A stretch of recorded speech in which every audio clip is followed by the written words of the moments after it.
let me start out by saying, like many of you, I was a spouse affected by my husband's dementia. I imagine many of you are spouses, and some of you might be the children of somebody with dementia or Alzheimer's. How many of you are spouses? Okay, so probably the majority. But if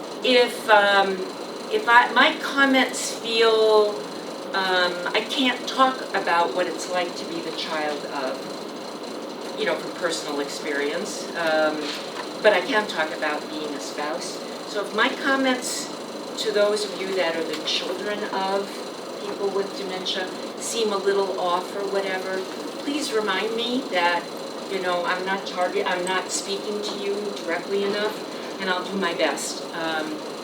Because there are many, many, many similarities, but it is different. It is different to be the spouse of someone with dementia or Alzheimer's rather than the child of. So let me start out by telling you just a tiny bit about my story. My husband of more than 30 years or so was diagnosed in 2005 with mild cognitive impairment. And, like for everybody, it was shocking to me. I mean, this bright, competent, my husband used to run O'Hare Airport for United Airlines. He was a very competent man. And, he couldn't figure out how to tie his shoelaces. So it was shocking, and like most people, I was like, oh my God, how can this be happening? So we managed at home. I hired caregivers, like I'm sure many of you are doing or have done.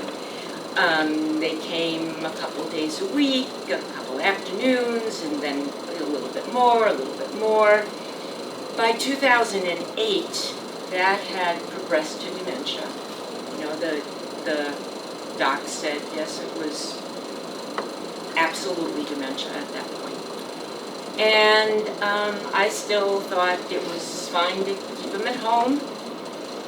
My husband was almost 6'4", so when he started losing his balance and falling, welcome, just pull up a chair. When he started losing his balance and falling, it was not easy to get him up again. I hurt my back a couple of times, but, I thought, this is the right thing to do. I got to take care of him at home. And then I started having those experiences that are probably very familiar to you, where if I left him alone for, not very long, he decided one day that a light didn't work, so instead of changing the light bulb, he just totally dismantled the lamp, right? I came home and the lamp was in 100 pieces. Another time I came home and he was lying on the kitchen floor, surrounded by glass. And he had, against my strict orders, used a ladder, a little tiny step ladder, but he fell. And he hit his head back into the oven glass, and he was lying there because he was afraid to move. And, he knew that was a bad thing that he had done, that he couldn't really hurt himself. I began thinking, oh my God, what am I going to do? But I could not bring myself to put him in a care center. And then in 2012, it's 4 years later now, so he's been home 7-ish years, right? Where I've used a combination of caregivers and myself and friends and whatever to be looking after him. My mother fell and had a subdural hematoma and was dying. And I got a call from my older sister to hop to it and get to Chicago before my mother passed away. So I did, and I took my husband, Buck, with me. And we spent a week in my mother's apartment while she was dying. And he couldn't figure out, how to get from the bedroom to the bathroom and back again. And we were in the hospital most of the time, and if somebody didn't keep an eye on him, he was wandering around the hospital, visiting with people, and, how are you, and how are you, and so my mother is dying. I am trying to be present with my mother, with my family, with all that's going on, and in the back of my head, I know that every single minute I have to keep a watch on him. And then my mother finally passed away. We had the funeral. We were on the airplane going home. And Buck's sitting next to me, and he's looking at the newspaper like this, And then he says, "Where are we?" I said, "Chicago." He said, "Why were we here?" I said, "Well, my mom was dying. Remember? We just spent a week watching my mother die." He said, "Oh, really? Okay." He goes back to reading the newspaper. And I flipped. Something in me clicked on that said, he is so not in the world now. He is so not present that I can't do this anymore. So when the question comes up of how do you know when it's time for somebody to go to a care center, there isn't a formula. My husband's been gone now almost 2 years, and he was in the care center for 6. So it's been a long, long journey for me, and I've met lots and lots of other people. Children of people with Alzheimer's or dementia, spouses.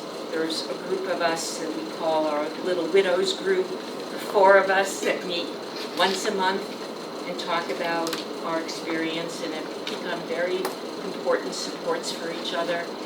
And for each of us, the straw that broke the camel's back was different.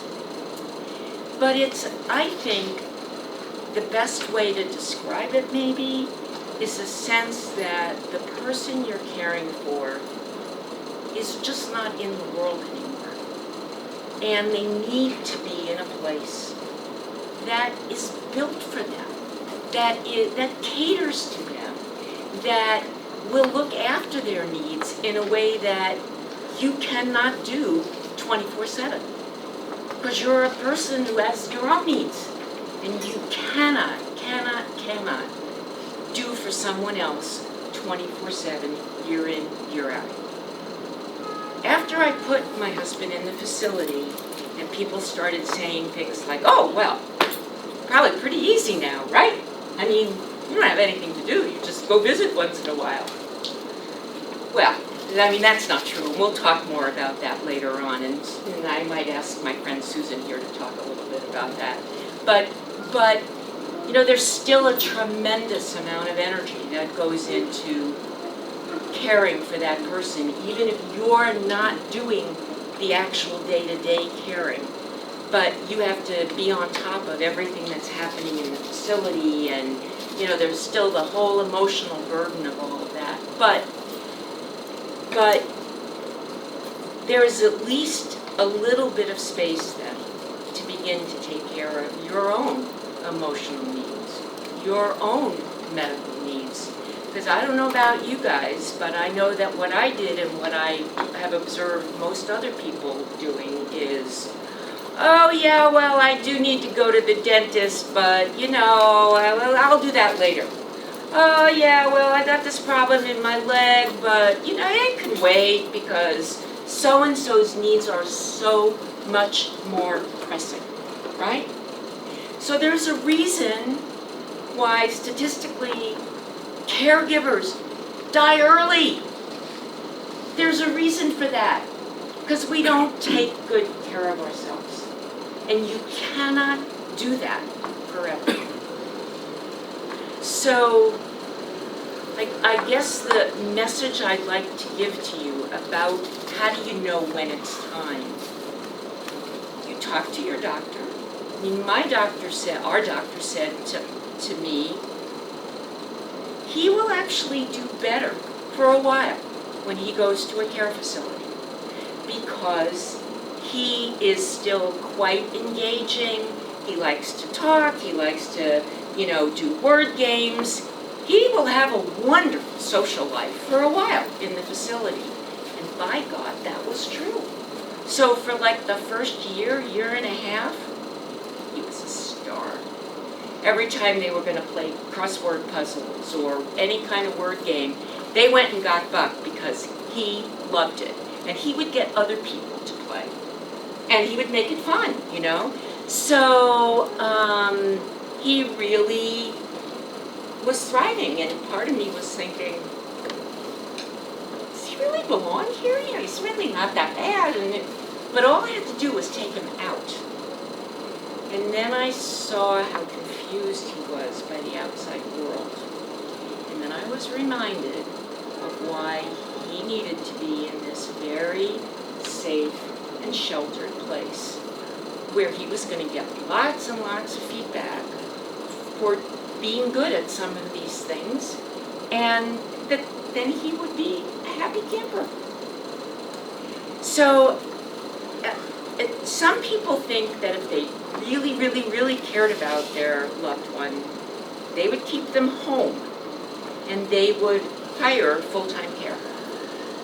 Our doctor told us, in Buck's case, that would have been a disaster for him because he wasn't getting enough stimulation, even though I tried, the individual care people when they came tried, it just wasn't enough and enough hours in the week that he would actually do better, where he was getting more stimulation and more variety every day, day in and day out. And that absolutely turned out to be true.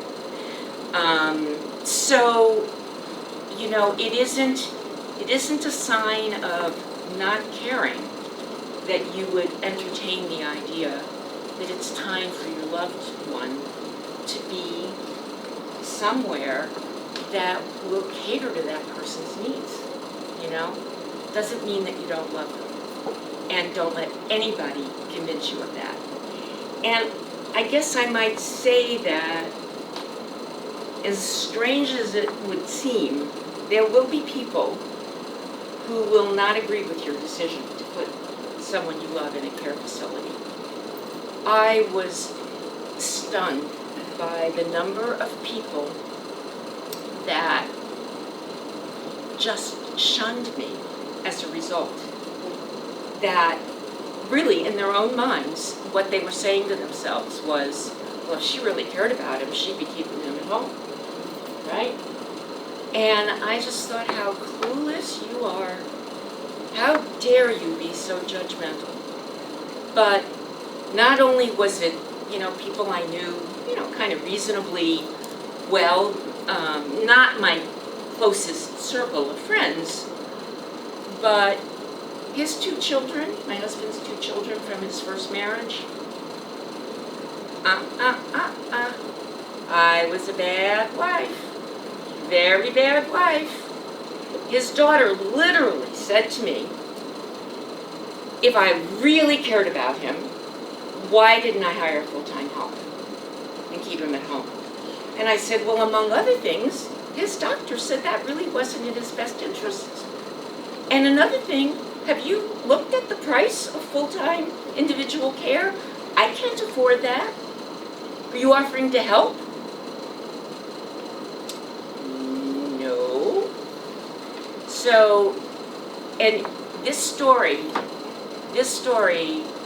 with small variations, came up over and over and over again.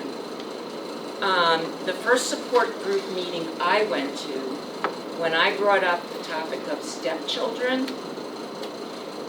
people in that room just glommed onto me because it was like a topic people were afraid to talk about. But in most of the cases, certainly the four of us widows now that are friends, we have all had huge issues with our stepchildren. All of us have. Around the stepchildren deciding that we weren't doing enough, we weren't caring enough, blah, blah, blah. But none of those stepkids ever stepped forward to help pay for it, nor did they do a particularly good job of visiting. So, what am I trying to tell you? No matter how carefully you make this decision, there will be people around you who simply do not understand and who will judge you.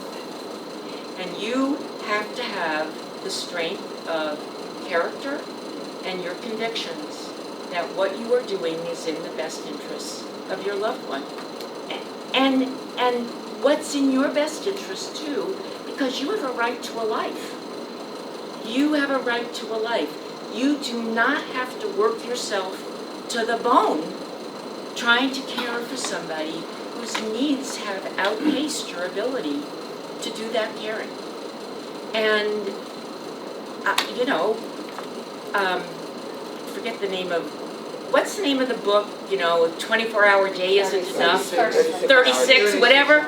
I mean, we know that that's true, right? It's unbelievable. It's unbelievable how hard this job is. And if it's going to completely burn you out, that's worthy of your examination as well. So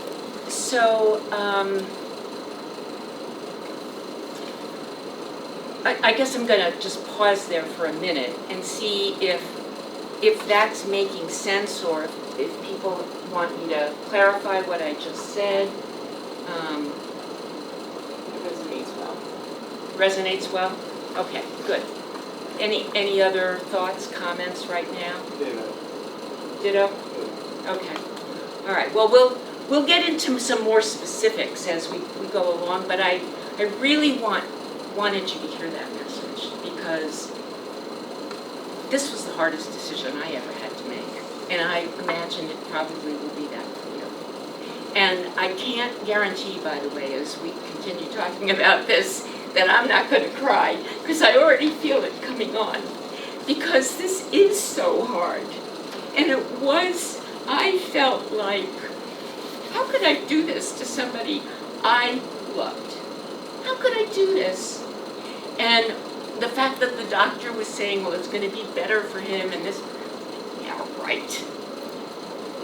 But, he turned out to be right.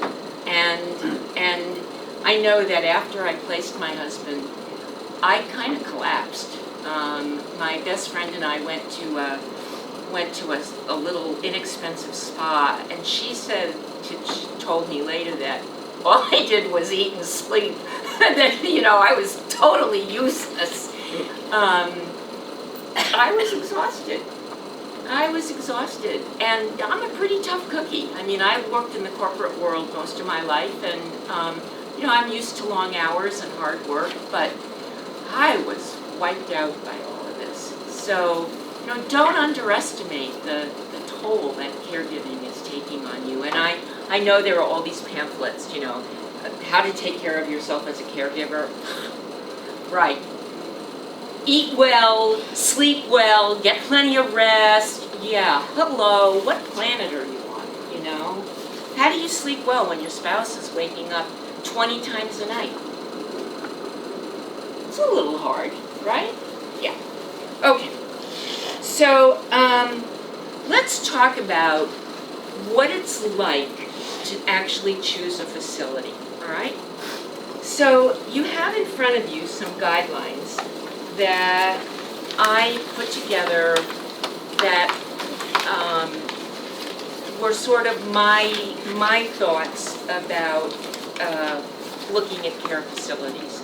And, I did this, of course, for my husband, but I also did this fairly recently with Susan for her husband. And so I was reminded that this is an imperfect science, but there is kind of a method to doing this. First of all, I don't know how many of you are aware that there are brokers now who can help you sort out care facilities. So you contact a broker, and you're shaking your head, so you might be able to enlighten some of the folks in the class here with some names or whatever. Or maybe you've used one and can... I've used one. Okay, so in just a minute I'm going to ask you to talk about that if you don't mind. But you can contact these brokers now who will give you, who will interview you, ask you questions, ask what you're looking for, ask what your ability to pay is, how far you're willing to drive, all that kind of stuff. I personally didn't find someone like that till I was way down, having spent a while looking. And then when I found this woman, it went 1, 2, 3. I told her what I wanted.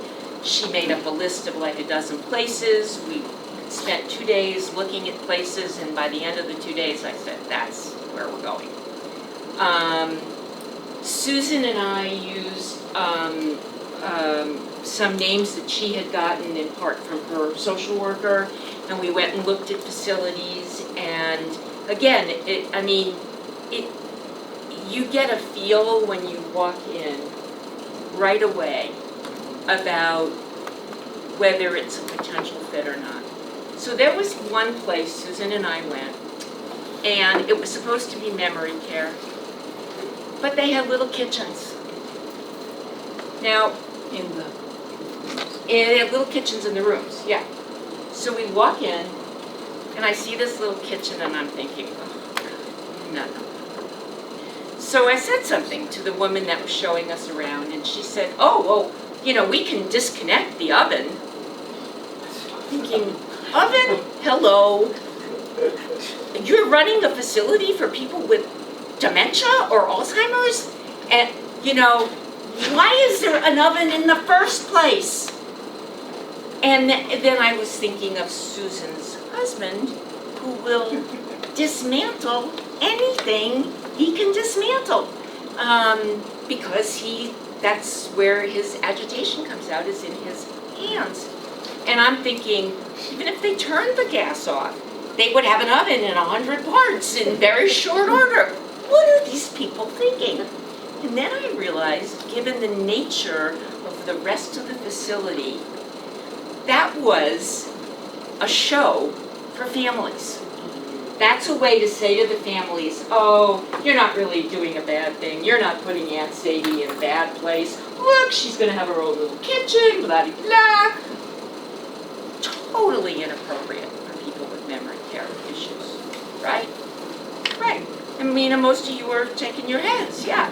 So, and my husband might not have dismantled it, but being an engineer kind of by training, he would have started fiddling with the dials and this and that, and pretty soon it would just be broken beyond repair. That's all, So they had an oven, a refrigerator, and a microwave. Holy Toledo. I said to Susan, over my dead body is Carl coming here. These people do not get it. The converse of that was the facility that Susan actually chose, which was a facility built by people, by a team of people who knew a lot about memory care and Alzheimer's care, where everything is color-coded. So if you're on the green wing, the whole green wing is color-coded green. And, you can only get lost so far as long as you stay in the green wing. And the staff was absolutely lovely, the people that we met. The environment was just totally different. So I think to some extent, you have to know what your person needs, but within a not huge umbrella, they all need pretty much the same thing to some extent. They need an environment that's easy to navigate, where there are doors to the outside that let them go out so they don't feel like prisoners, but they're in some kind of safe environment. In fact, the facility that Susan chose was built kind of like this, with these 4 wings, and surrounding it is a huge, big walking area, and there are gates or doors out all over. They told us there were 12 doors out. So people can go out and still walk around this ring and not feel like they're in prison. We went to another place where the only way for people to get outside was to be taken down an elevator by a staff member. And then they could go outside.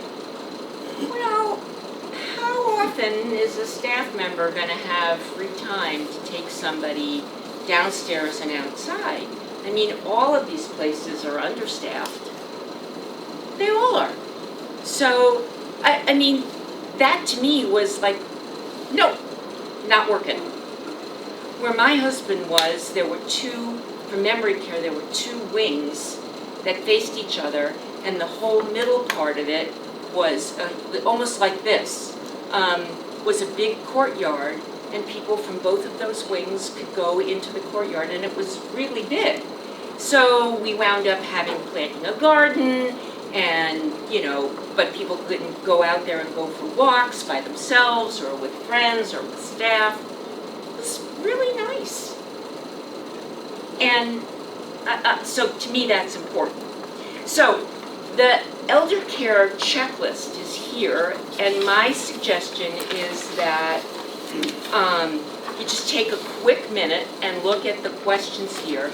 But I think they're pretty self-explanatory, so I don't want to spend a lot of time going over this. And I do want to come back to, I'm sorry, your name? Richard. If you would be, after people have a chance to look at this, if you would be willing to talk for just a minute about how it was to work with one of the brokers to choose a facility. Yeah, but let's give people a quick minute to look this over. So if there's something on here that doesn't make sense to you, let's talk about it now. If not, I'm going to assume that this is self-explanatory and that we can either talk about it towards the end of the time, or you can always email me and ask a question about it.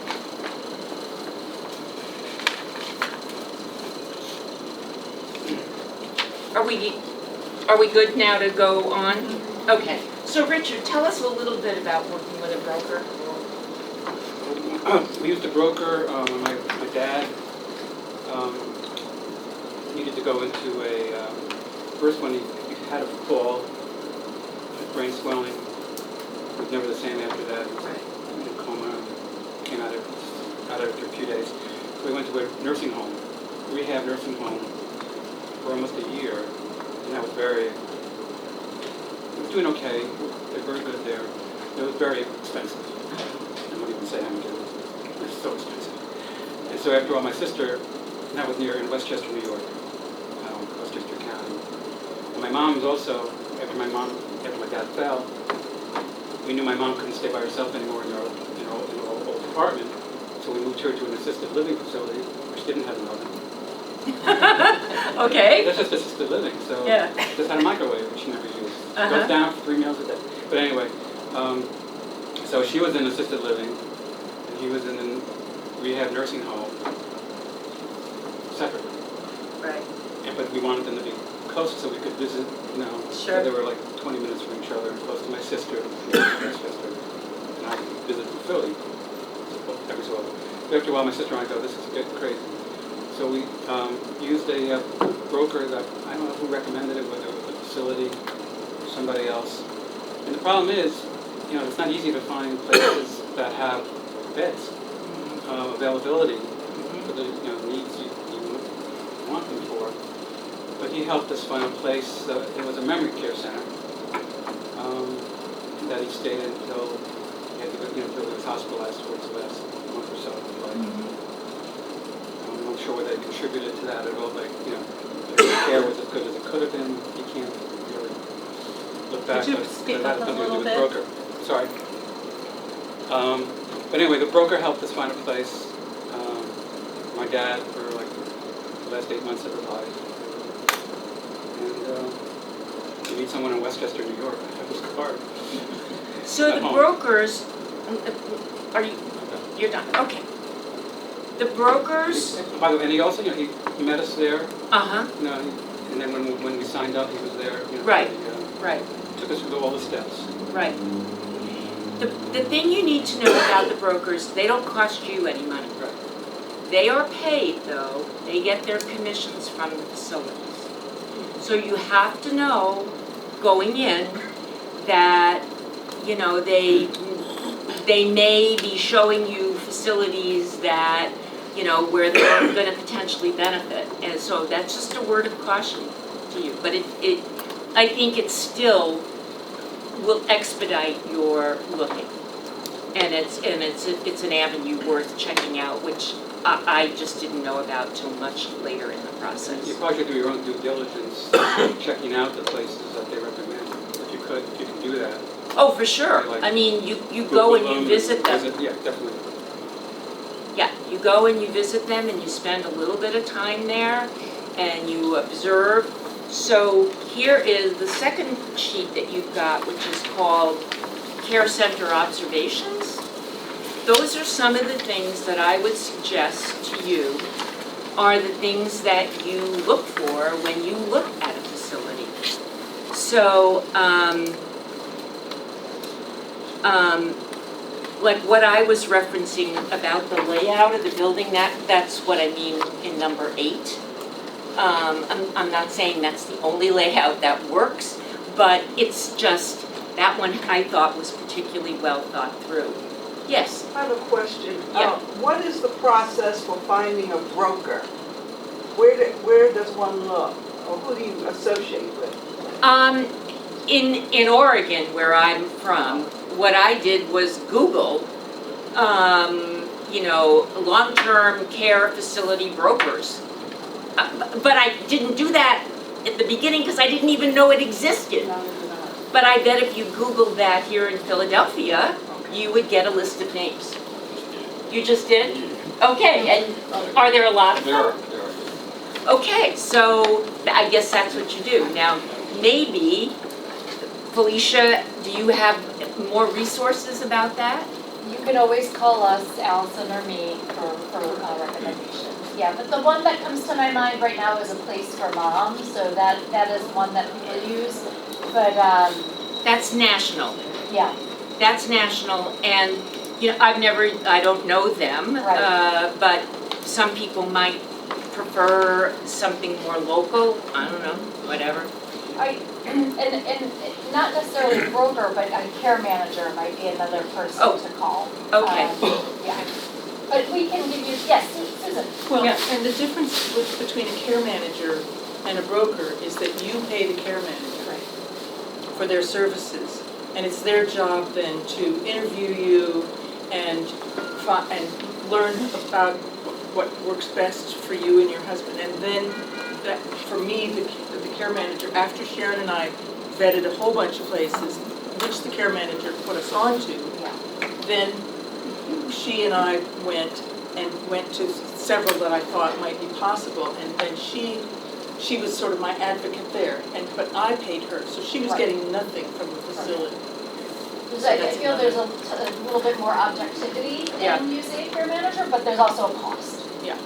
I have been working for the past few years with an elder law firm, Uh-huh. and they have a social worker who knows us, who's been to the house, who knows my wife, and she gave me recommendations for Excellent. places, and then when I decided which ones I wanted to go look at, she came with me Right, to look at them. So, right.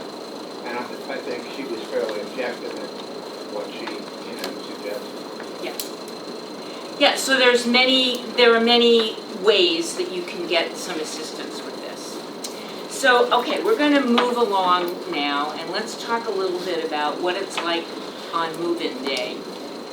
which will probably be one of the blackest days of your life. I'm just saying. There is nothing about that is going to feel good to you. So your loved one, if you tell them where they're going, is likely to say, no, I'm not going there. I don't want to go to a home. I'm perfectly fine here, thank you very much.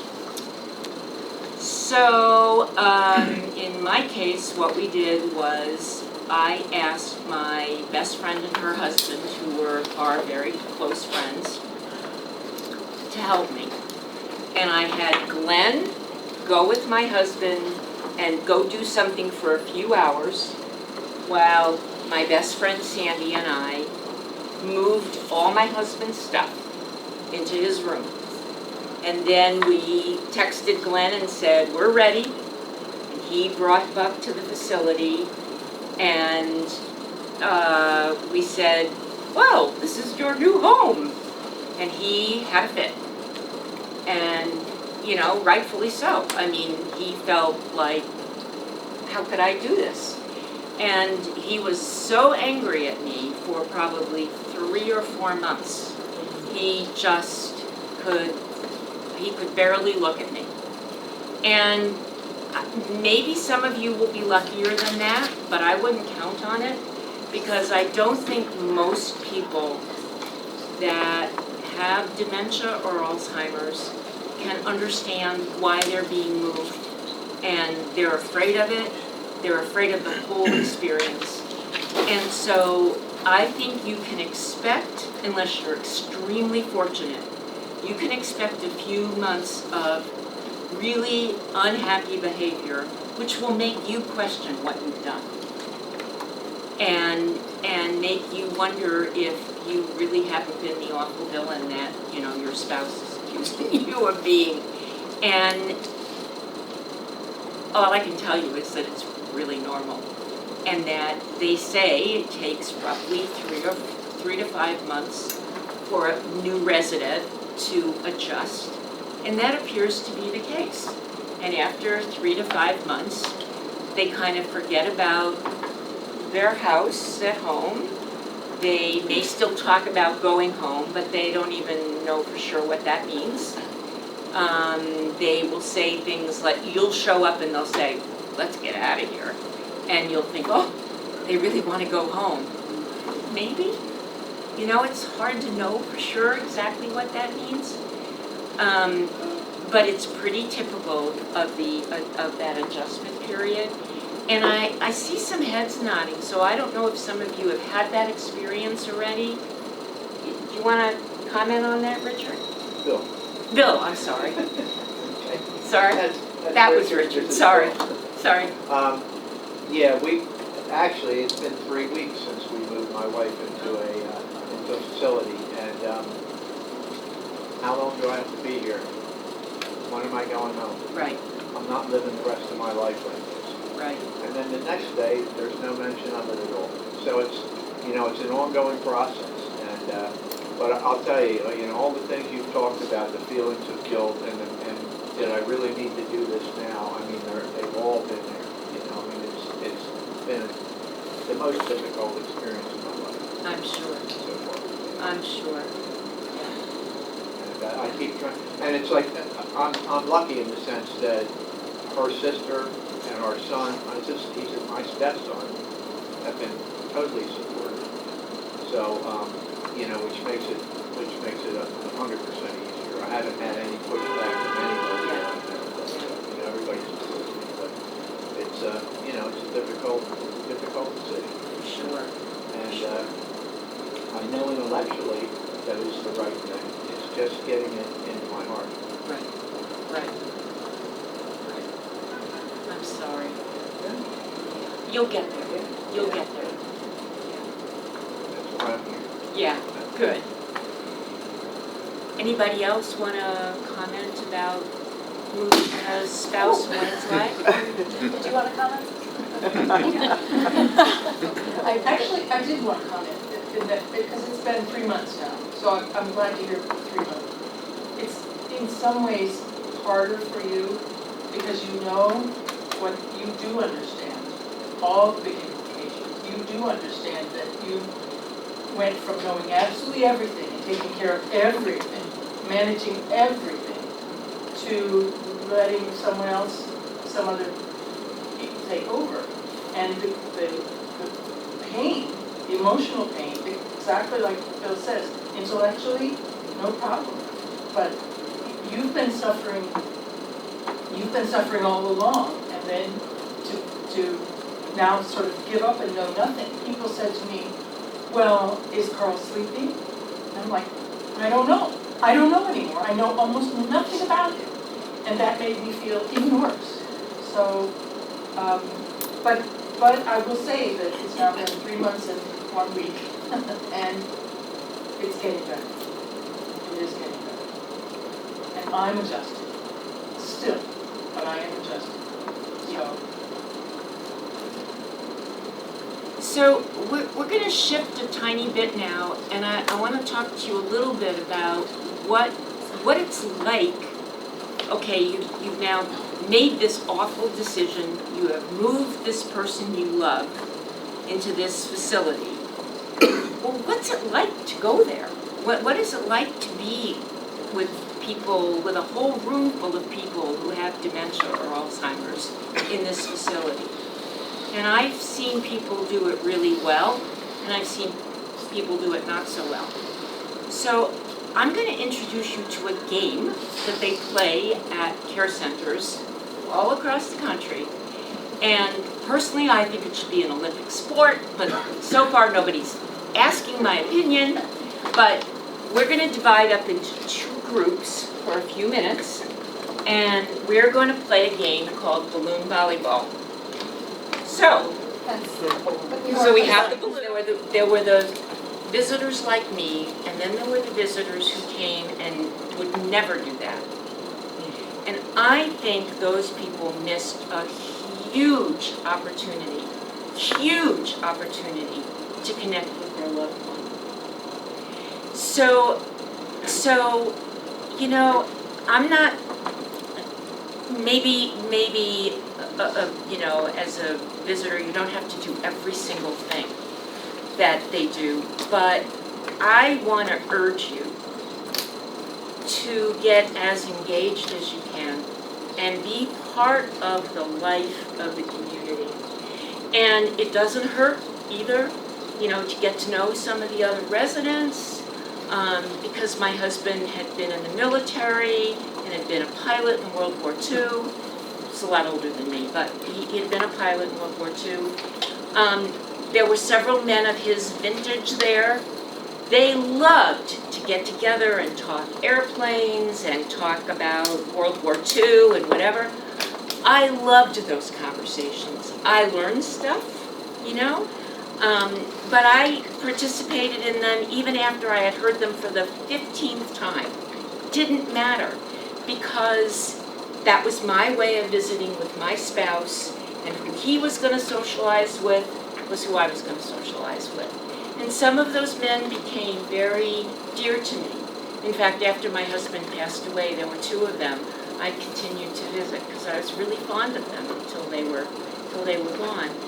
But the people who come and just observe and sort of, you know, shrink back, I think it doesn't give you a very good quality visit with your spouse and or your parent, who probably can't carry on the kind of conversations you were used to anymore.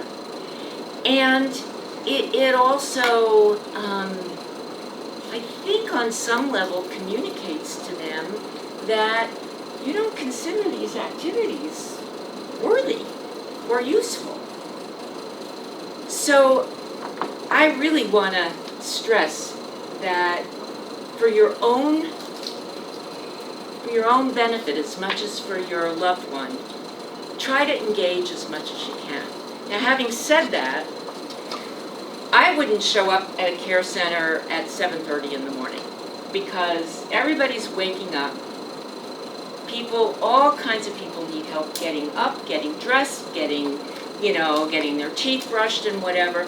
That whole scene before breakfast is a three-ring circus, actually. I do not know how the caregivers can go from one person to another person to another person and do all the things they're supposed to do. But they do the best they can, and then, people appear for the day, and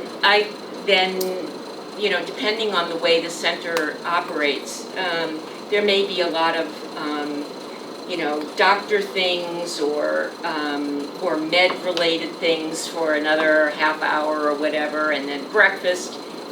I wouldn't go to a care center myself until after breakfast.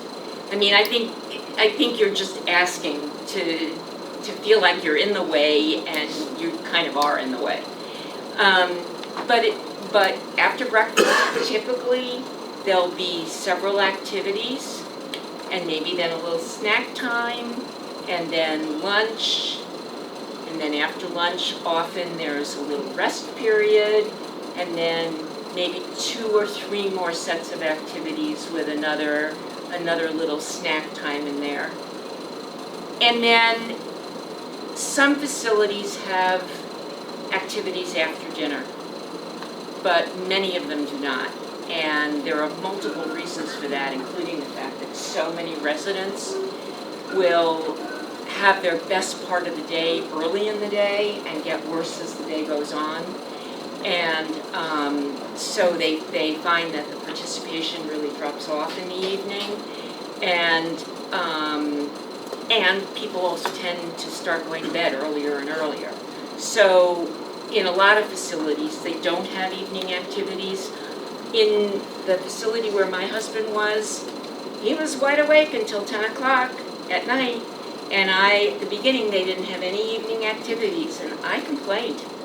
I said, I understand why you're not doing a lot in the evening, but can't you have some activities in the evening that are easy or optional, like showing a movie or something like that, so that he has something to do in the evening, because he's not ready to start going to bed at 8 o'clock, And that's part of your job when you have someone in a care center, to be monitoring what's happening for them and to be an advocate for what they need. Because every care center is going to modify a little bit based on the population they have at the moment. So sometimes the unit might be like really dominated by women, well, then they may have art activities that are really more appropriate for women than for most men. Well, okay, that makes sense. But if you're the loved one of those 1 or 2 men, they're not chopped liver. You want them to still be served, so you need to advocate for that. And I think that's unfortunately, that's part of your ongoing job, which is why, just because someone's in a care center, your work's not over. You still have work to do. And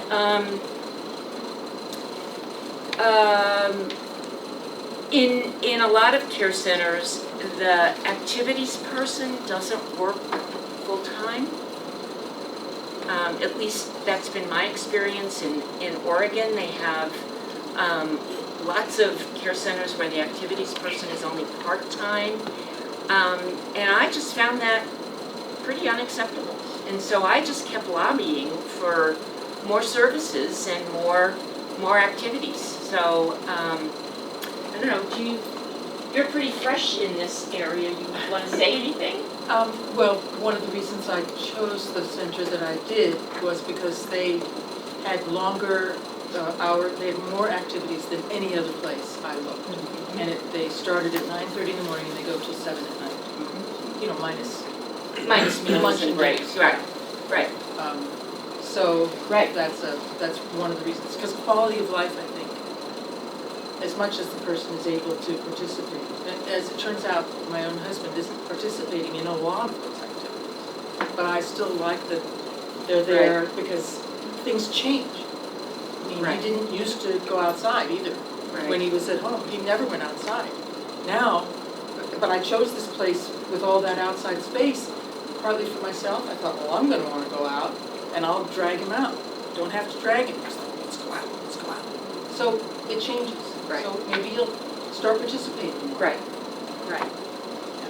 Yeah, and I think it's also true that people like Carl, in this case, who's essentially nonverbal,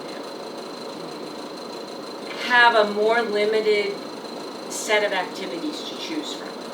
You know, the activities in most places do seem to be more directed at people who still have verbal skills.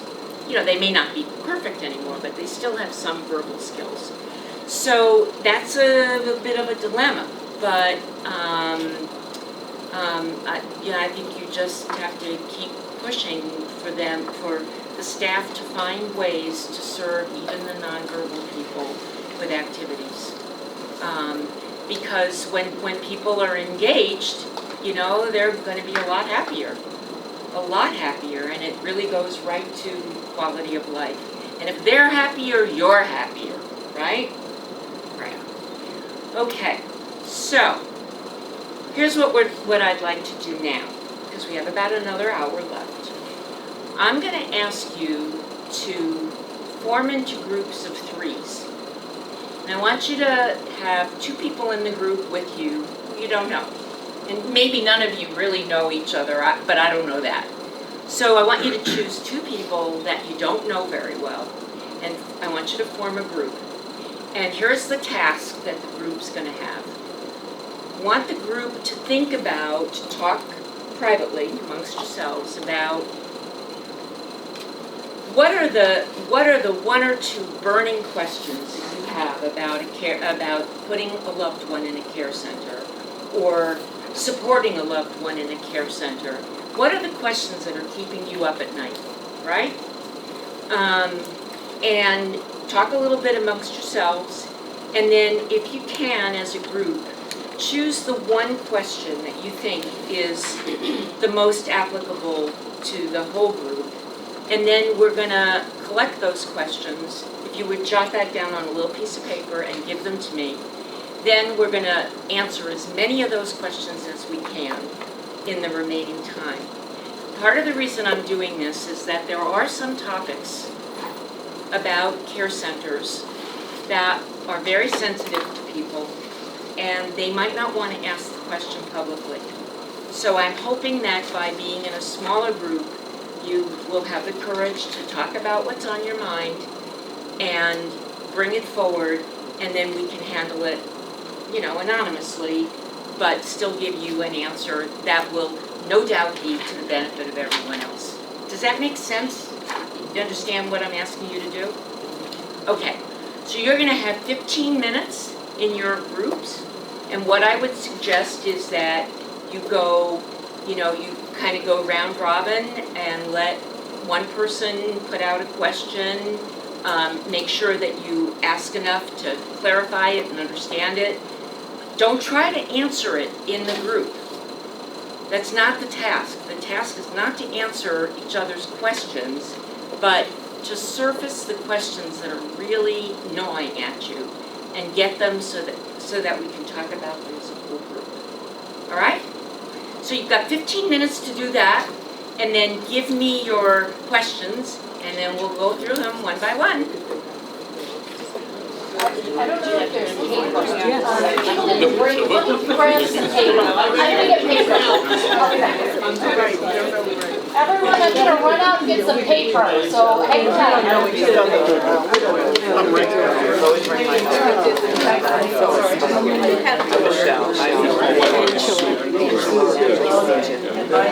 Oh, yeah. You 2 are together, yeah. You got it.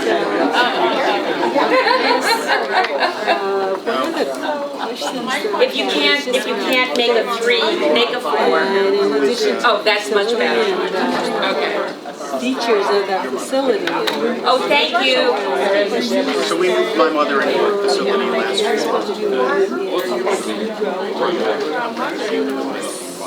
You have paper, Pilates, or he can be outgoing, but then he can also go now. Really understand Watch this TV program, nobody say anything, nothing. Unengaged. So the question is, how do you gauge that kind of thing? The facility has all these features. my mother in the didn't really understand where she was or why she was there. She was like it, she didn't like it. Residents call me in the middle of the night, call me at 3:30 in the morning, 6:30 in the morning, come get me, watch what the cars outside. One question, so they transfer to a psychiatrist. I'm not even there yet. My mom is being a patient. Being a patient is my question. Yeah. Does it, I went to visit just one day. down there? So hard on That's her. fantastic. They started I don't really know what to say because we're not even at that point yet. She's as it was renting out. but she's been taking care of herself somewhat because a lot of encouragement, but she just made a very different appointment. So Terribly I'm confused. going to have to call her tomorrow for a reminder to go get her she has forgotten to go. She has a foot doctor appointment. I canceled because she doesn't really have a remember. It's a nice experience. She took her to the appointment and they said, your mother doesn't have a foot diagnosis. She does. After a long period So, of time. I don't know, I guess my mother's very feisty and very independent. So I don't know what, I think that she's just like, you know, like she said, nasty. I think that's what she'll be. And so then the question is, you know, yeah, I mean, what do you do about that? And then the guilt with that. Yes, I'll say it. I'm going to say something. Well, you just make sure she's got a good environment. So I said, you know what, I'm getting military.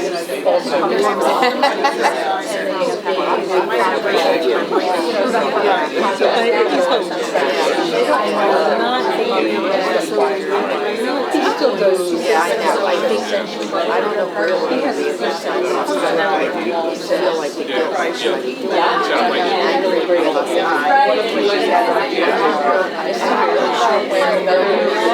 I'm not there. So it's kind of like, I don't know, I'm just listening to what everybody wants to say. We try to keep it on as long as we can. Although I have to tell you that my mother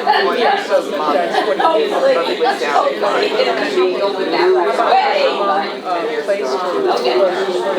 Oh, right, yeah. Yes. Wow, that's good. Right. And she likes that place.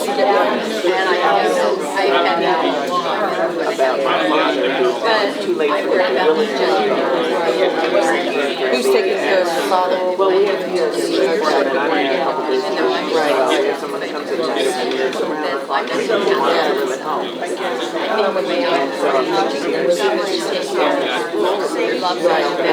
So the idea is to wait. I got this why I'm here to find out. Right. Yeah, it is. Yeah. Her husband was very exactly. And when she moved there, they were lucky because there's a waiting list on some of these places. So he can go to whatever case there is earlier than if he had waited come over to this sort of capacity, they would be less interested in taking her. Yeah. really want to take you while you're And she's like, fine, actually, my mother still drives. She can drive, any place. We've been driving with her to see if she's okay. They're totally fine, but we have to take her 2 or 3 times to get her evaluated. I'm afraid that's what she's going to do there. Of course, it's an hour didactic, an hour driving, and I just think it makes it a couple fail. Yeah, exactly. Well, no, the doctor mandated. So, yeah, so we're seeing, we're watching her, but she's kind of lost a lot of, like, she went into a couple of things. Yeah, she said, I'm not cooking. Delivered? No. Oh. Well, My mother had cancer, so And then she complains about she complains about people having salt in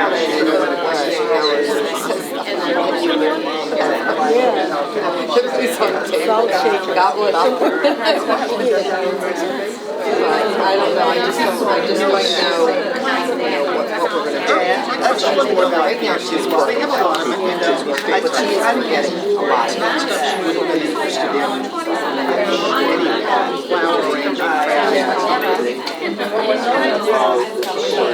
Yeah, but I think our question, I would like to know what you said. How did you watch it? It was the first program they had here, meaningful activities. Yeah. She has declined a lot. Yeah, she's very well. Exactly. Exactly. Right. Do they have like behavioral experts? Do they have this that's going to be able to help make this an easier process to transition? So I will tell you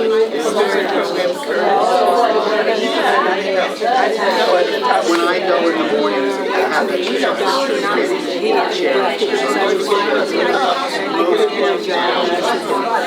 she won't go on her own, but so I'm taking you to Catholic service or something like that. straight to the I think he's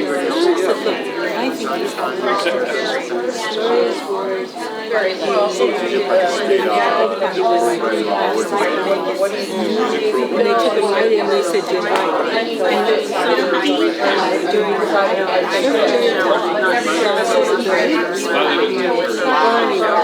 He regained that in the hospital.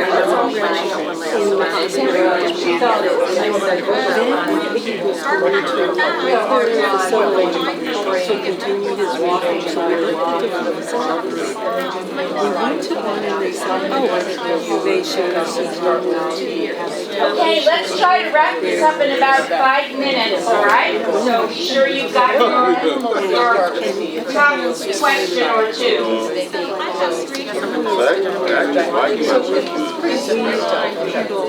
I never had actually. I was the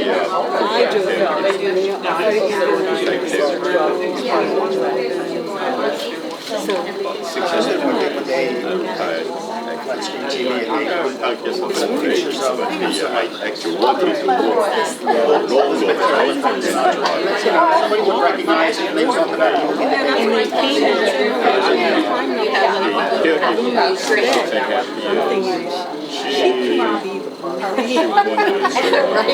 and there's I'm with him, he's having dinner, his roommate, oh, that's nice, and you're coming so we do that, we need to work together freely, Exactly.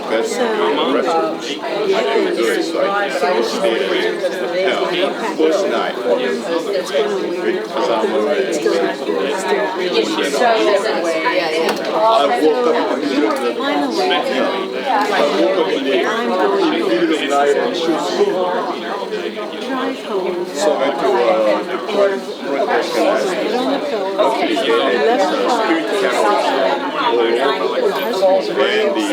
And you can't be here. This is Well, because because I envisioned that he was going to have my mother passed away. If you do remember, there was a room there to have dinner. So not there is a thing for them, so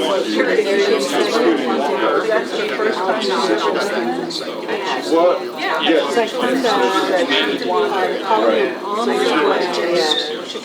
and then they said, well, we're going to take her out to this place. What do you mean? Why not? I found out because he said,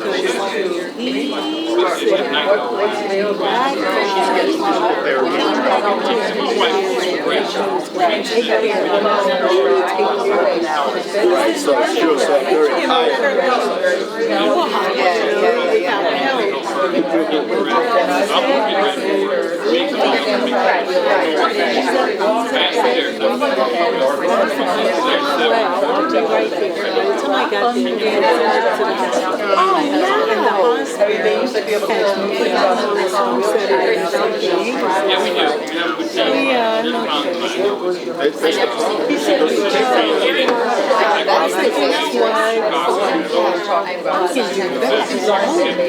was afraid.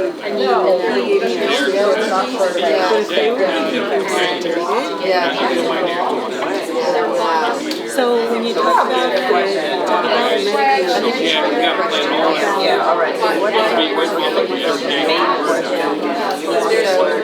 So it was the transitioning. How do you manage the transition? How does the facility manage the transition from home, to their place? But, Do they cognitively,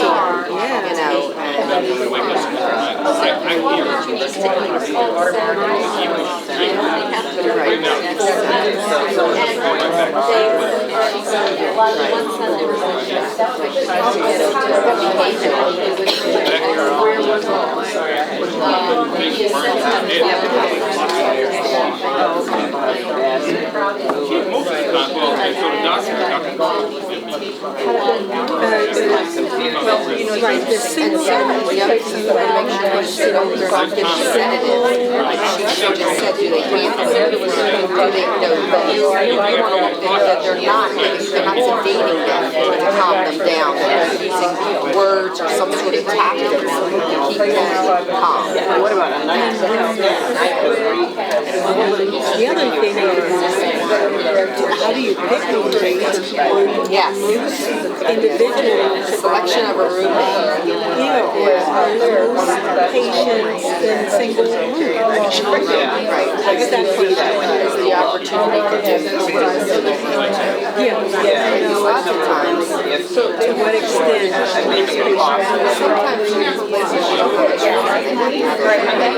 And sometimes they get along and sometimes they can't stand it. will be interested in when I first was on TV and I was explain TV and when I got there they had televisions in the room.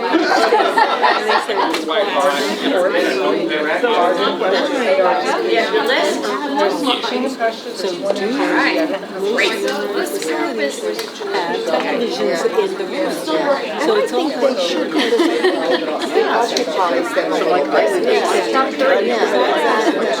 You have your question? Yes, we're finishing up.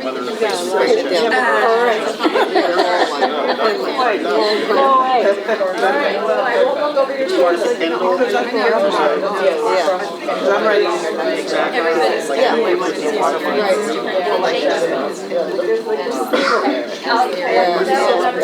So sufficient staff. Right. Sufficient staff to handle that. I have no other. Okay. There we go. I think we got it. Very nice lady.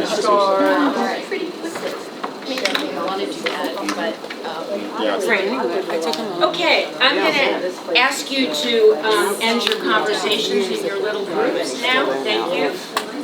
And I'm going to see how many of these questions we can get through. Okay.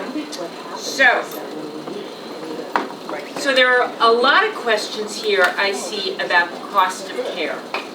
So I'm going to tell you a tiny bit about that, and then I'm going to suggest that those questions are probably more appropriate for you to ask Felicia. And the reason is that every facility charges a little bit differently. People have very different circumstances financially. You know, some people have long-term care insurance, which covers the cost for a certain period of time or forever. Other people, you know, would go broke trying to cover the cost. It's so individual that for me to talk about that would take the whole time. So I'm going to just give you a few little nuggets, and you'll probably not be happy, but if you have specific questions about that, contact Felicia, okay? So the places that Susan and I looked at in this area ranged from about $7,500 a day to about $10,000 a day. A month. Sorry. Sorry. It only seemed like it was a day, but yes, so for a month. Right. Okay. Yeah. It's a lot of money. It's a lot of money. I was even astonished at the prices because it's not quite that expensive in Oregon. No, the maximum I paid for my husband was $6,800, and that was at the very end. Was what? $6,800 a month. That was at the very end. But most of the time it was more around, you know, 4 to 5. So it was much more reasonable. But, you know, this is where you live, so those are the prices you're going to pay. But, you know, in addition to understanding what the price is, you have to know what it covers. So does it cover everything? What are the additional charges? What do they charge for doing laundry? You have to ask all those questions to really understand the pricing. Now, as to whether you can afford it or not, you know, everybody's personal financial situation is different. And in addition to what, you know, Felicia may be able to share with you, the elder care lawyer that will be here next time will also be talking about this. And that was another reason I didn't want to go into this in too much detail. So I hope you don't feel too shortchanged about that. But I'm not sure what else I can say that's sort of general, that applies to everybody. You know, most facilities, you pay more as the level of care increases. So many facilities use a point system, and they determine the cost. You know, there's a range, but they determine whether you're like tier 1 or tier 2, depending on how much help the individual person needs. So almost everybody will need help with medications. So that's almost a given. But only some people will need help getting dressed. Other people are perfectly able to dress themselves and, you know, take care of, you know, getting shaved or getting their teeth brushed or whatever. So if your person needs help with getting dressed and shaving and what, you're going to pay more, because those are going to be counted as points, and then it'll push you in probably into the upper tier. Yeah. I just wanted to say that there was a 2-tier system where we placed Carl, and when we were in the process of going through it, they handed me the paper that showed all the points, and they had him in the higher tier. And I looked it over very, very carefully, because the points were, you know, it was totally independent, 1, 2, 3, 4, 5, or something like that. And their thing about medications was everybody had to have help with it. They weren't going to let anybody take their own, which is reasonable. But when I looked at it, I said, well, it says here that he needs help with eating. I said, if you give him the plate and you don't care how it looks, the guy will feed himself. So, in other words, I sort of challenged 2 of them, and it was enough to put him down. and I ended up paying $1,000 less a month. So you can maybe negotiate, because they can always go up. They can always say, that's not working. But In the place I'm at, there's one fee, and it includes everything. So it even includes laundry, TV, telephone, everything, and it doesn't change. Yeah, that's easier, for sure, for sure. It's probably a little higher going in, but, Right, but it may even out over Yeah. time. Right. Yeah, for sure, yeah.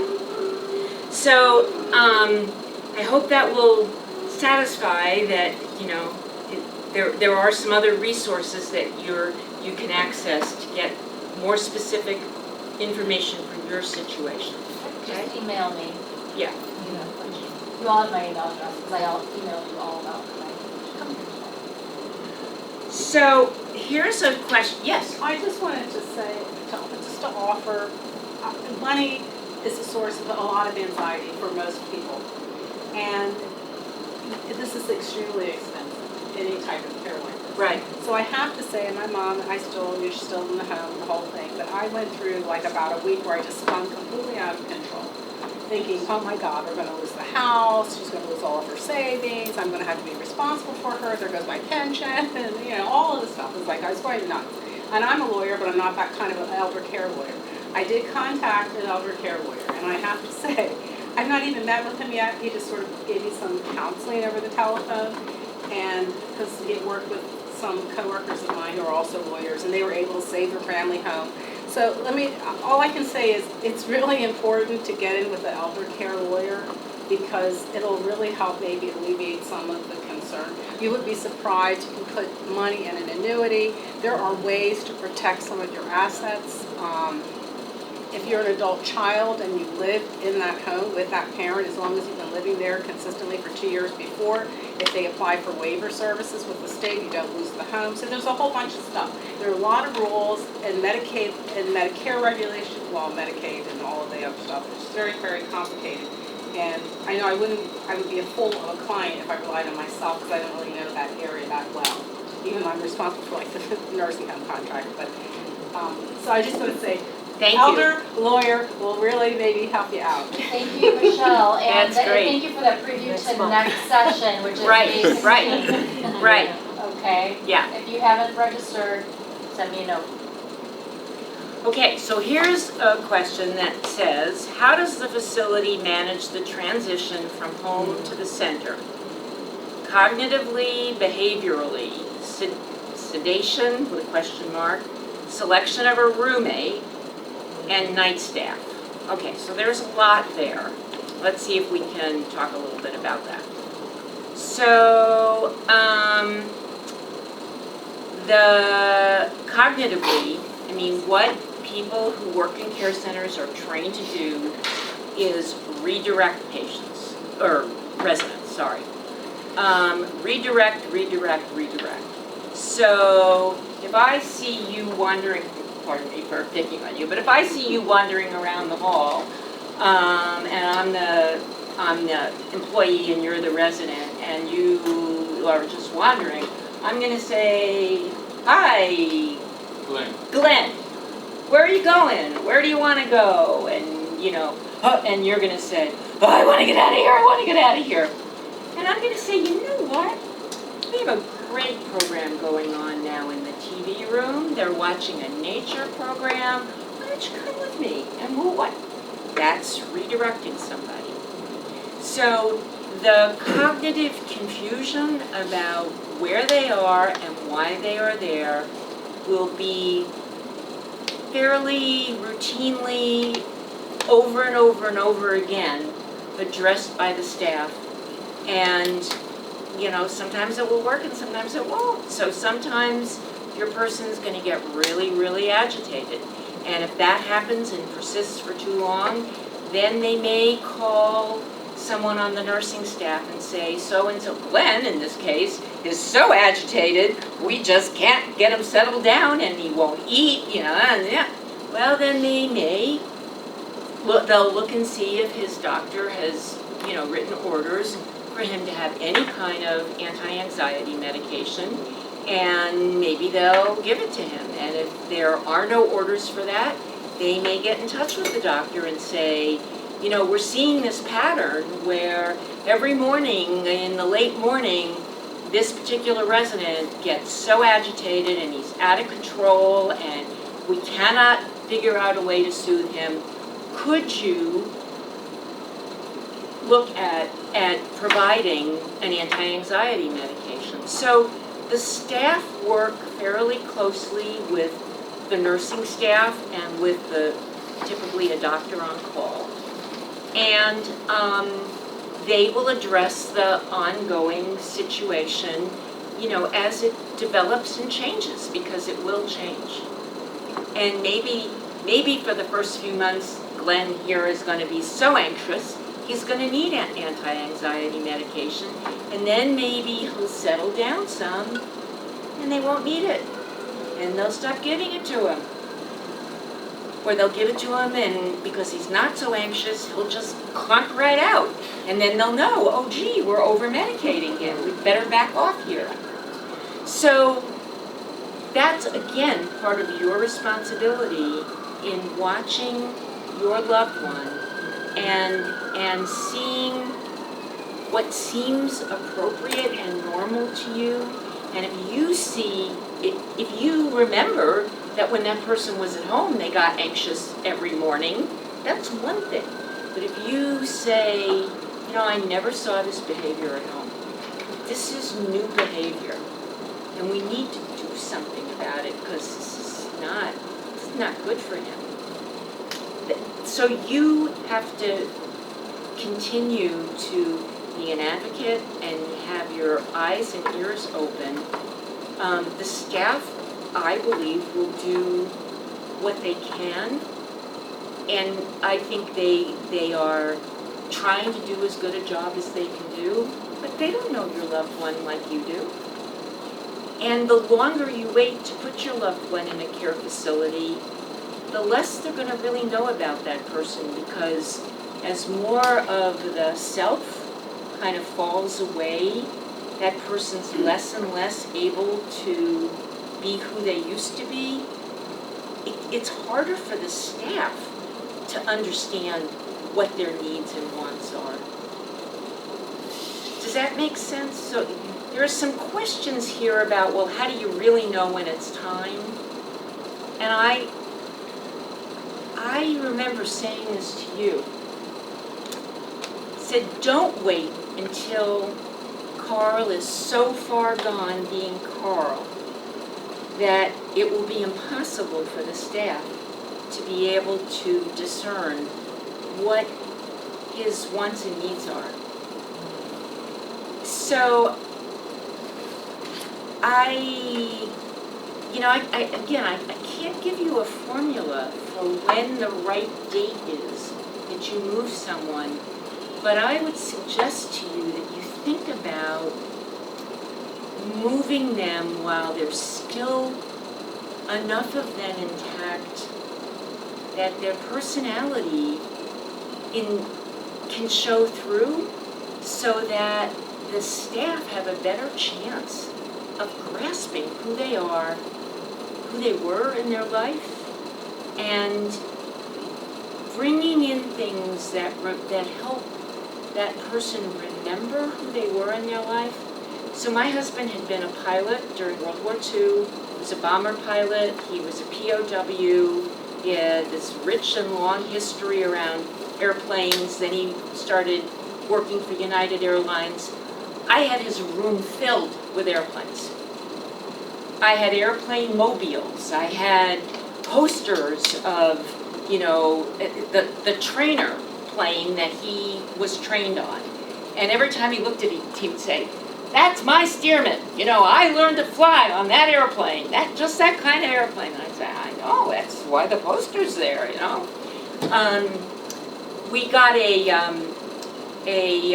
traveling group whose mission it was to bring airplanes to men who had been part of World War II, and they brought this beautiful old antique airplane to an airfield near where Buck was.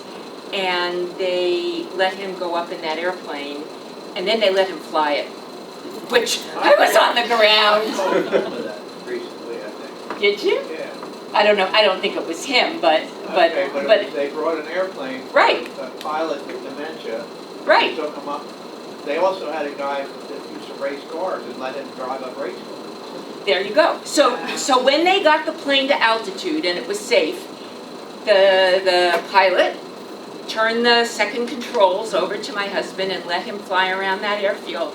And I gotta tell you, seeing my husband at past 90 flying an airplane, when he landed and when he came down, I just completely lost it. I mean, it was so moving to everybody on that airfield. And to me, I mean, what a gift. What an incredible What did gift. his face look like? He had the biggest shit-eating grin you could ever imagine. Like he was 20 years old again? Like he was 20 years old, right. And I got a photo of him Very youthful, huh? I got a photo of him in the gear that they put on him, sitting in that cockpit, and I had it blown up to a poster size, and it was hanging over his bed. And he loved it. And when people came in the room, there was no mistaking that this was a man who loved airplanes, and so people could had something to talk to him about. And then other men on the floor, you know, saw that and said, were you a pilot? Oh yeah, I was a pilot too. And that, you know, they would fight World War II all over again, you know? But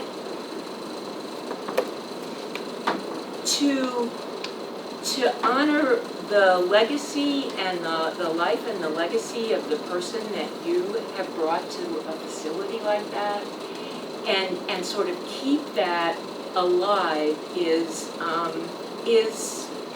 pretty miraculous, because, you know, for many, many years, even with dementia or with Alzheimer's, people's short-term memory, as you know, is dreadful, but their long-term memory can stay intact. Now, my husband started to get a little whiffy at the end, where he would start telling people about having tea with the Queen of England. And then the staff would say, when they'd pull me aside later and they'd say, "Do you really have tea with the Queen?" And I'd say, "No, not really." But the other stories, they're all true. They're all true. But no, the Queen one, I don't know where he got that from. It must have been Masterpiece Theater. Oh, well, then, there you go. Thank you. I think it was too many episodes of Masterpiece Theater. But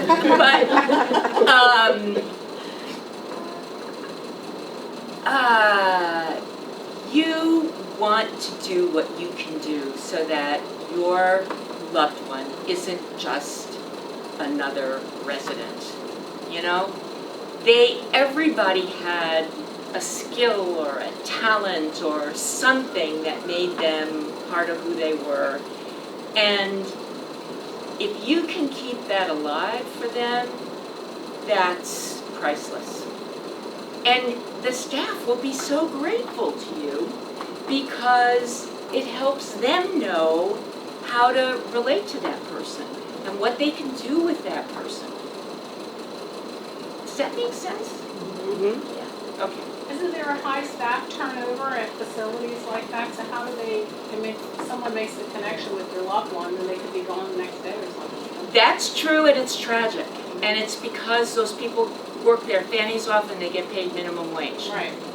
And in most facilities, you know, you can be a caregiver, you can be maybe a caregiver trainer, and then maybe if you're really lucky and really competent, you might become a med aide, and then you're pretty well topped out. So without more education or more credentials, you pretty much can't go above that level. And so you go from minimum wage to $1 or $2 more than minimum wage, and then maybe a couple dollars more than minimum wage, and then you can't live on that. So yes, the turnover is very high, and I think it's tragic. I think that it's one of the ways in which the whole care industry is backwards, because as long as they keep paying people just minimum wage, they're gonna get lots and lots and lots of turnover. And I saw some of the best people, would leave after a year or two, and it would break my heart because they were the ones that I liked, that my husband had a connection with, and yeah. But that seems to be industry-wide. And Felicia, In the United States. in the United States. Yeah. Other countries are doing it better. Right, but as a country, we are way behind. Way, way, way behind. So yeah, you invest some of your energy with the caregivers. You get to know them, you kibitz a little with them, you exchange stories, and then suddenly they're gone, and it's a loss for you too. So, yes. I just have a question. It has to do with, I have a feeling like that as things evolve, that the day will come where, I and our kids make the decision that the time has come, we've got to, we really need to get him into a memory care facility. What is the wait time? Susan, you might know, how Okay. much lead time? Every facility has their own wait time because it depends how full they are at any given moment. But I would tell you that on average, the wait time's probably 2 to 3 months. So the longer you wait and the more of an emergency it is, the less choice you're gonna have. Because if you wait until the very last possible moment, and the facilities that are your first or second choices have 3-month wait times, and you have got to get your person into a facility like right now, you're gonna go with the one that has an open bed. And I would not want to be in that position. So I had started looking before my mother had fallen and had this tragic thing happen. And I had narrowed it down so that when I got home, I called the top 2 places, and I went and visited them again. And then I started trying to ask more questions of other people who I either knew or discovered had loved ones there. And I kind of reversed what I had as number 1 and number 2. I decided that the number 2 was really a better choice for my husband. And because I already had identified that and already put my name on the wait list, they were able then to place him within a week. But if the facility's full, then you literally are waiting for someone to die before you're gonna get in. So in most facilities, if you put your name on the wait list, they will not penalize you if they call you and say, we have a bed now, and you say, not ready. Some facilities will. If they call you and you say, not ready, they will take your name and put it on the bottom of the list. But most of them, I think, will not. Most of them just say, okay, well, we're letting you know. So that's a consideration when you're looking about how you decide to, or who you decide to give which facility you want your name on for a waiting list. So now, does that answer your question? Okay. Another part of this question was about the selection of a roommate. My experience with that is limited, but the facility makes that decision. They try to place, 2 men together who they think, or 2 women together who they think will be reasonably compatible. And if it doesn't work, then in a few weeks they'll make a switch. But there's no way you can have much say about that.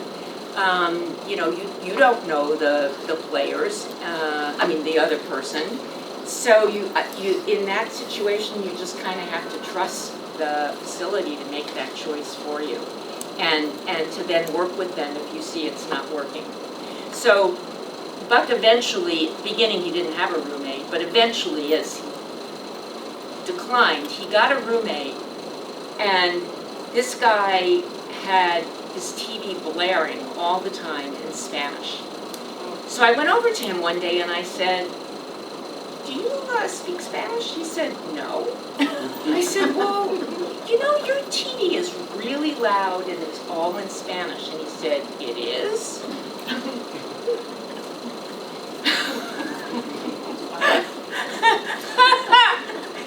It wasn't bothering my husband because he was so hard of hearing at that point that he didn't even notice it, but it was driving me crazy.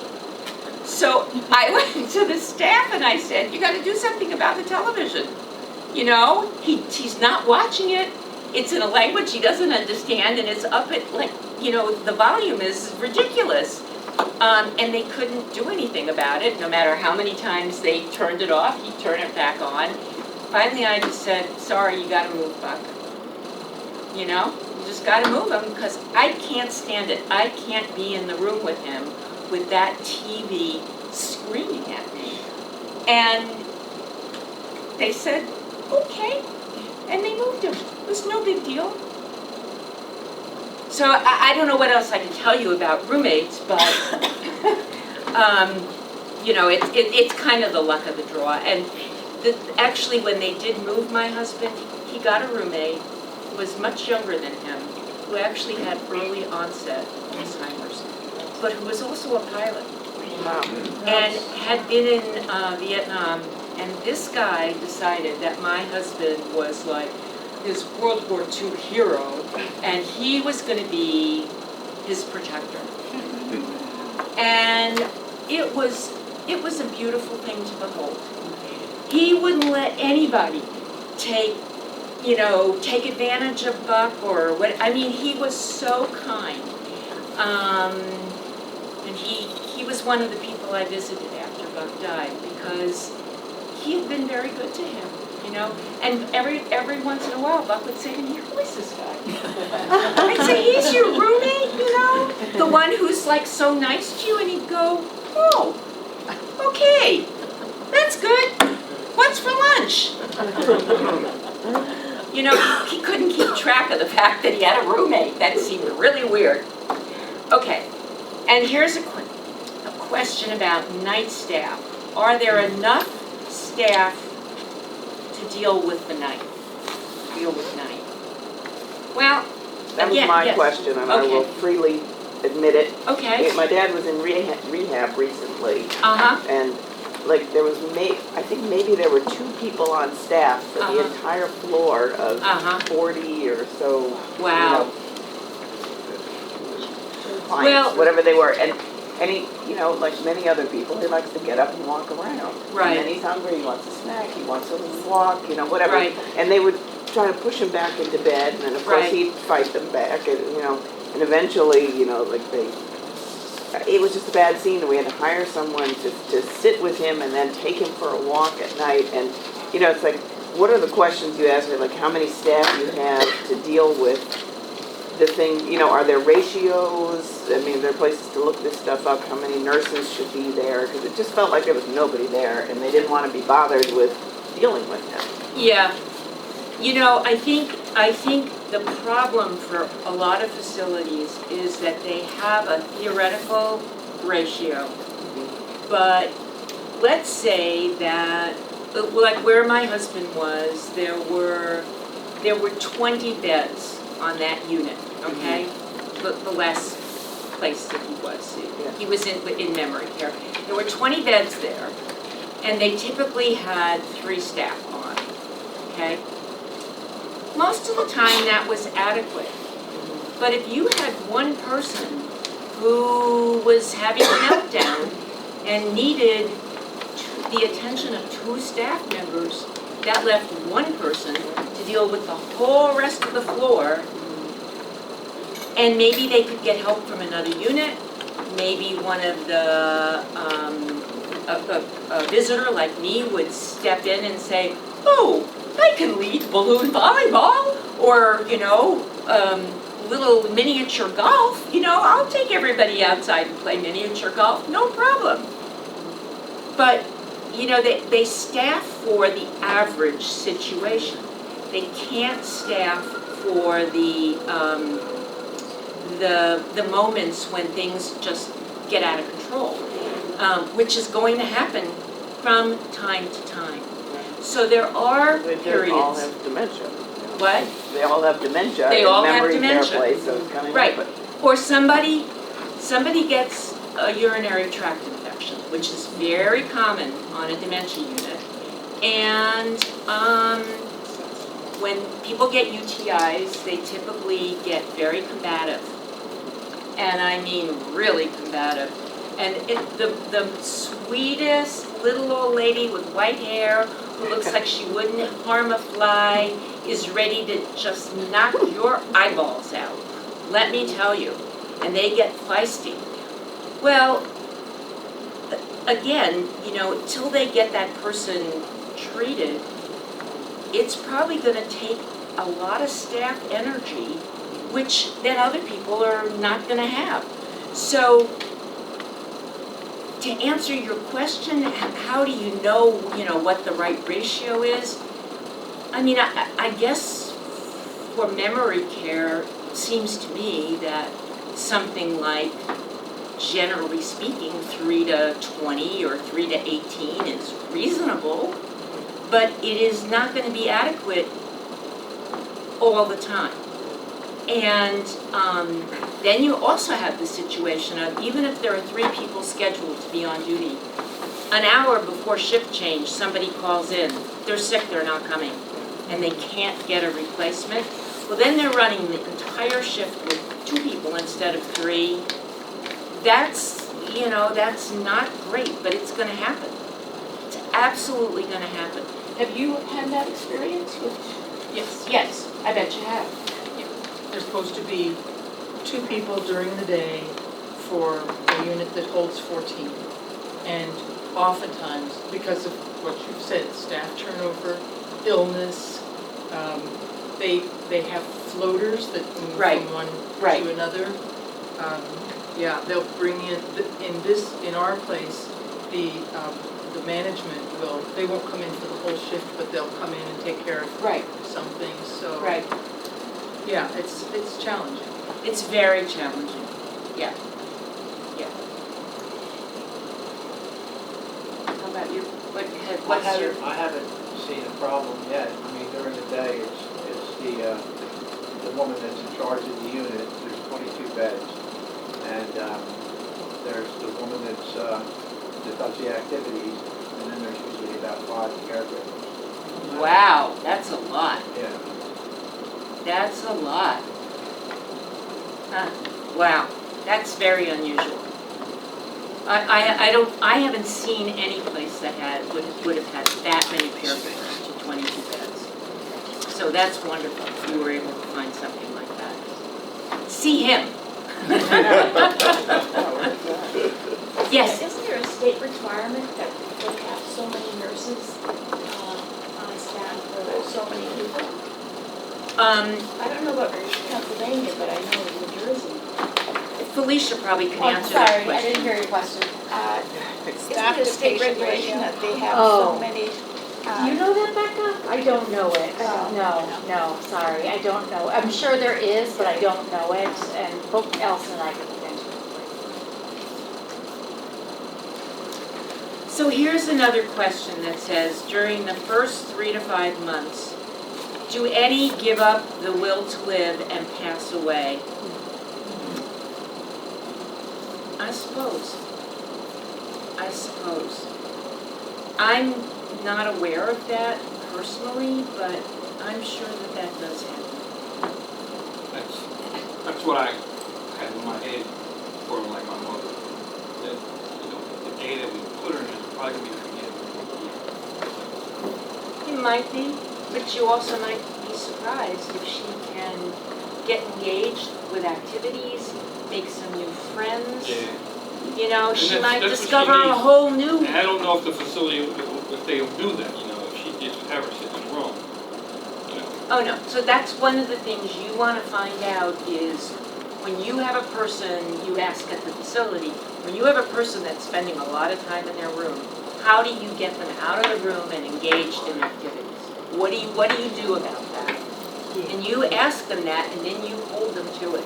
Well, that's what she does today. She goes to daycare, senior care. Right. You pick her up in the morning, you drop her off. Right. So she likes that. You know. Right. But, you know, when it gets to a point where she's got to go to the facility, she's not going to senior care now. She's in that facility. But you can tell her, this is like senior care 24 hours a day. This is really going to be fun, Mom. Right. And then hope she doesn't belch it.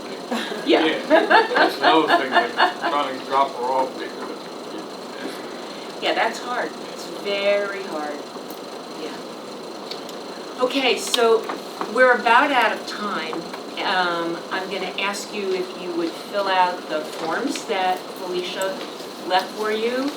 And thank you very much for participating, and I hope there was some value in here for you. Thank you.